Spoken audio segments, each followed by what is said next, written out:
the intersection where buyer personas and email marketing meet. A buyer persona is a composite sketch of a target market based on validated commonalities that actively informs content strategy to drive productive buyer engagement. Introduction. At MailFloss, we're focused on helping email marketers get the most from their email marketing campaigns. We do this in a few different ways. First, we help email marketers improve their deliverability through the use of our email list verification service. Secondly, we work hard to educate email marketers on the various topics relating to running a successful email marketing campaign. Today, MailFloss had the opportunity to chat with Ardath Albee, a B2B marketing strategist with over 30 years of business management and marketing experience. She's a strategist, storyteller, speaker, blogger, teacher, and content geek who is obsessed with helping companies become so damn relevant that buyers can't help but choose to become customers and, once a customer, making sure they'd never think of leaving. Today, MailFloss was lucky enough to chat with Ardath about effective ways to use email marketing to reach and convert your target audience. Without further ado, let's jump into the interview. The interview. Hi Ardath, and thanks for joining us today to talk about your experience in the marketing space. Today we have an interesting interview planned with you because a lot of the areas of focus do not deal specifically with email marketing but are interesting when looked at through that lens. So let's kick off the interview by talking a little bit more about how understanding buyer personas has the potential to increase the impact and effectiveness of an email marketing campaign. B2B buyer personas are actually integral to the effectiveness of an email marketing campaign. The purpose of sending a marketing email is to get a click. Period. The best way to get that click is with a message that resonates with your target audience. And the best way to create relevant content is to really know what your audience cares about. Buyer personas are the tool that informs your content strategy and messaging, including your email marketing campaigns. To do a level set, a buyer persona is a composite sketch of a target market based on validated commonalities that actively informs content strategy to drive productive buyer engagement. The keys to that definition are target audience and commonalities. Base your persona on role, not title. There can be many different titles for folks with the same responsibilities and objectives, so focus on role. Then identify the things they care about that they have in common. The objective of a buyer persona is to help you engage the widest swath of your target market by focusing on the things most relevant to as many of them as possible. As you mention on your website, buyer personas help businesses create content that their target audience may relate to best. What lo-fi, low-cost strategies can smaller startups use to help them build and better understand their buyer personas? If you have a phone, you've got your lo-fi, low-cost option at hand. The secret to buyer personas, that actively inform marketing strategy, is talking to your customers. It's best to talk to those who have purchased within the last year to 18 months because you want them to remember their buying process, what questions they had, what resources they used, what the tipping point was that put them in market, etc. I've found that it's best to only ask for 30 minutes from each customer if you want to get your interviews scheduled quickly. Asking for more delays the process. And, they're helping you out. Make sure you're ready with the questions to ask and that you don't waste time asking something you can learn from their LinkedIn profile, closed-end questions, or anything that isn't actionable. For example, demographics, family situation, salary, lifestyle are not things you use in B2B marketing. Some questions to include. Can you tell me about a day in your life? What are you responsible for and what are your top priorities? What happened that had you looking for your solution? How did you go about researching your options? What other things did they consider? It could be something other than your direct competitors. You want to know that. What did you need to learn? What questions did you have? Once you narrowed down the options, what did you do? What online resources did you use? Who else was involved in making the decision? Buying committee. Was there any pushback from others you had to overcome to get to consensus? Why did you choose us over your other options? The other thing you'll want to do is talk to your sales reps and ask them who they engage with at prospect companies and what questions they're being asked. Ask them why buyers in deals they lost chose an alternative. This helps validate what you've heard from customers. I recommend you do this before you build personas, so you know you're building personas to attract the right prospects that your sales reps want to engage. There is no substitute for talking to your customers.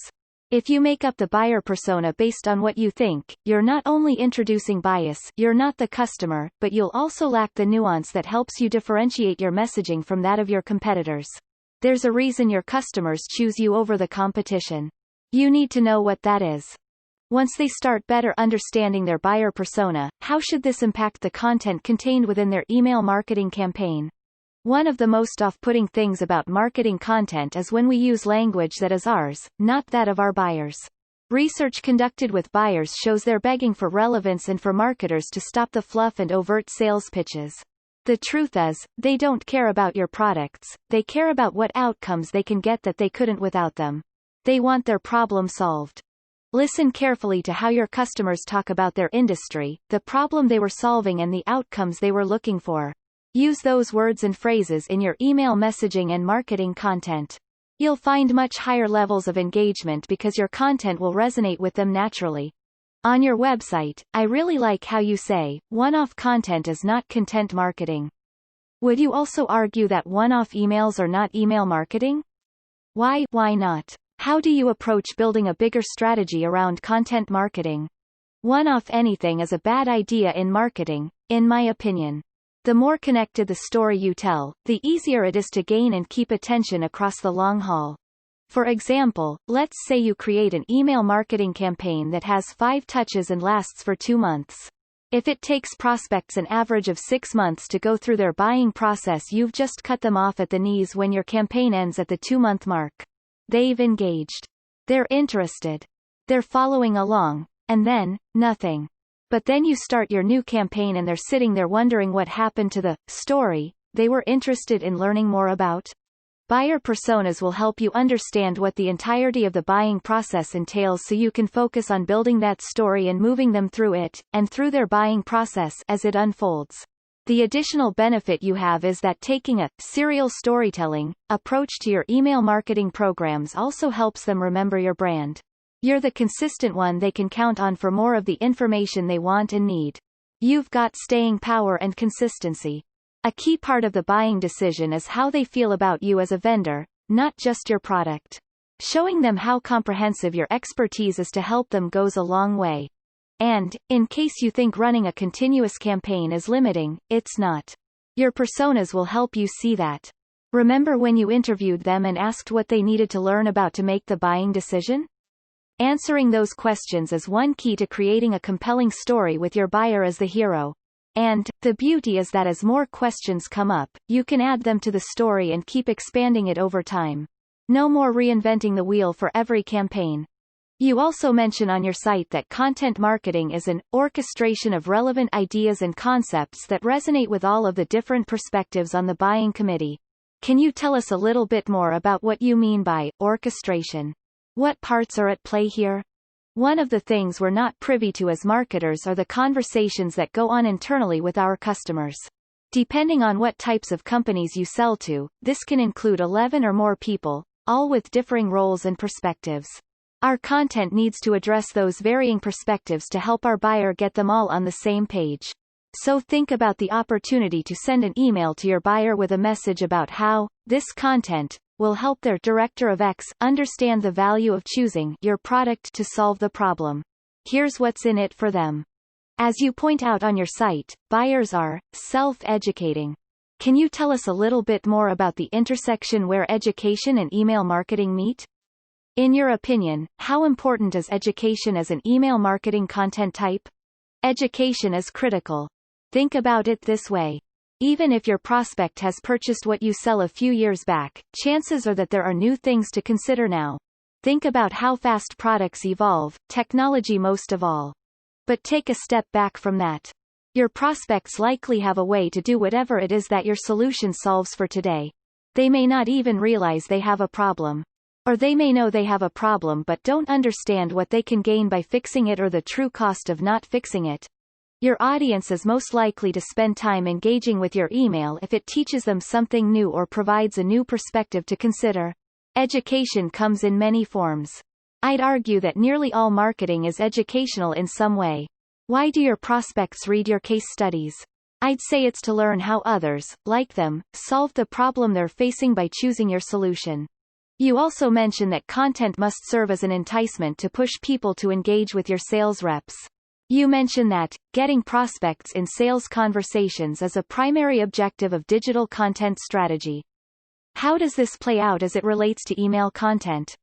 There are many ways to answer this question for B2B. The first is that the whole point of content marketing, and arguably email marketing, is to create engagement with customers and potential customers. If your messaging and the content you share are focused on addressing your audience's needs in a way that's relatable and helps them see themselves solving their problem, prospects will reach out to speak with sales as a result of that value provided. Another way to answer this question is that if your nurturing program is well designed and engagement is high, then there can be several trigger points where sending an email asking them to request a demo or a conversation with your sales team is appropriate, and may just be the nudge the prospect needs because it comes at a time when they're ready to take a next step. A third way is to create email sequences for your sales reps to send out to the prospects they're pursuing, offering valuable insights in exchange for a conversation. By helping create this sequence, you have a better shot at having the story your sales reps are sharing match the story marketing is sharing, so you have a consistent narrative across the buying cycle. There's nothing worse than a prospect thinking they know you, and then receiving an email from a sales rep that's completely out of left field given the content they've been viewing. You also believe it's content that will set a company apart from its competition. What do you mean by this, and how would you respond to people who would disagree with you and say it's primarily the product that separates one company from another? Nobody cares about your product. Period. No one. What they care about is what the product can do for them that they couldn't do without it. They care about what's in it for them, WIIFM, which generally means solving a problem that's keeping them from meeting objectives. In a B2B complex purchase, there's a lot of inherent risk. People get fired for making the wrong choices. A B2B complex purchase is a major change management initiative. It usually means that people are going to have to change to adopt the new solution. People don't like change, including your buyers.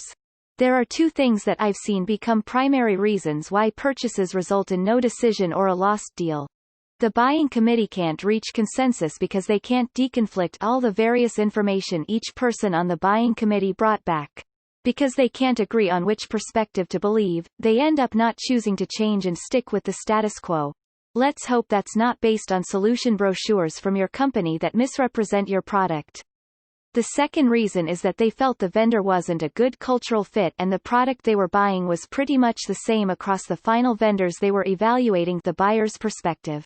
Prospects see most products today as commodities and are looking for that something special from a vendor that has them feel like a partner.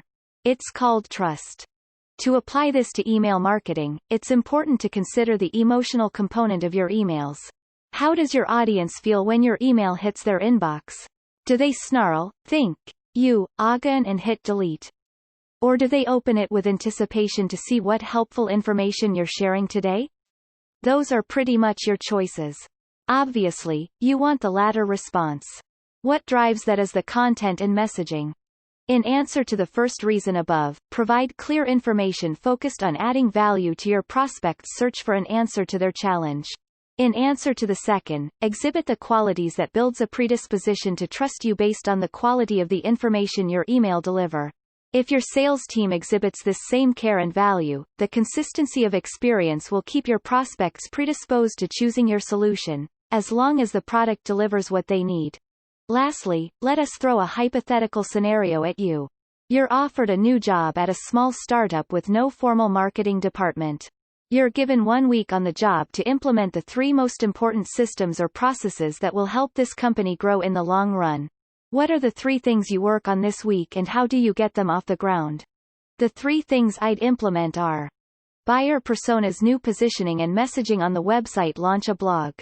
I made several assumptions and 1 week isn't a lot of time. I assumed that the website was passable, but not really showcasing a kick-butt, buyer-driven story. In order to change this, I'd need to talk to customers quickly to discover the story that will stick and pull others in. If I can get 10, 30-minute phone calls with customers, I can do this, or at least a phase 1 buyer persona, enough to get started. Quick chats with the sales reps and founders will give me additional insight I can gather quickly that will help to ensure alignment between the company and its target market. The other assumption I made is that the startup needs awareness and content for the sales team. A blog can help with both. Buyer personas will identify the questions your prospects have and what they need to learn to buy your product. Answering those questions gives you an editorial calendar for the blog. Once you have those things, you can do a lot to have marketing contributing to the startup. And, it's important to consider that in a startup, marketing must wear a lot of hats. Sales enablement is one of them.